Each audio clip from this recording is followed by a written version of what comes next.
Pakistan border પર તાપમાનનો પારો ભલે 50 ડિગ્રી પહોંચ્યો હોય, આ કાળઝાળ ગરમીની વચ્ચે પણ સરહદ પર જવાનો બજાવી રહ્યા છે ફરજ। 50 ડિગ્રી તાપમાનમાં પણ બીએસએફના જવાનો સતત ખડે પગે છે।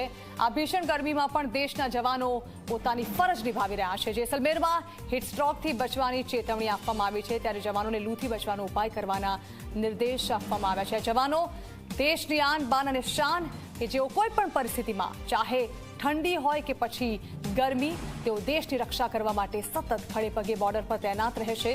અત્યારે રાજસ્થાનના જેસલમેરની તસવીરો, જ્યાં 50 ડિગ્રી તાપમાન નોંધાઈ રહ્યું છે। 45 ડિગ્રીની અંદર પણ બહાર ઘરની નીકળવાની તાકાત ના હોય તે પ્રકારે હાલ ગરમ ગરમ પવનો વાઈ રહ્યા છે। પરંતુ આવી પરિસ્થિતિની વચ્ચે 50 ડિગ્રી તાપમાનની વચ્ચે પણ જ્યાં આજુબાજુ ચારે તરફ રણ છે, ત્યાં દેશના જવાનો પોતાની ફરજ નિભાવી રહ્યા છે અને કોઈ પણ જાતની ફરિયાદ વગર તેઓ દેશની રક્ષા કરી રહ્યા છે। અત્યારે જે પરિસ્થિતિ છે તે જોતા ચોક્કસ એવું કહી શકાય કે દેશની આન બાન અને શાનના જવાનો કે જેઓ કોઈ પણ જાતની ફિકર કર્યા વગર દેશની રક્ષા માટે સતત ખડે પગે છે। તસવીરો આપ જોઈ રહ્યા છો જ્યાં રણની રેતી છે અને તેમાં એટલી હદે ગરમી છે કે પાપડ પણ શેકાઈ રહ્યો છે।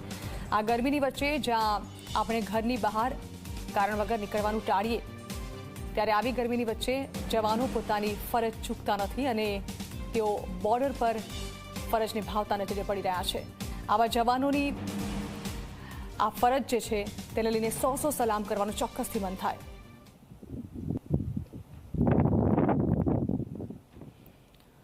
વાત કરીએ ગુજરાતમાં આગામી 5 દિવસ હજી પણ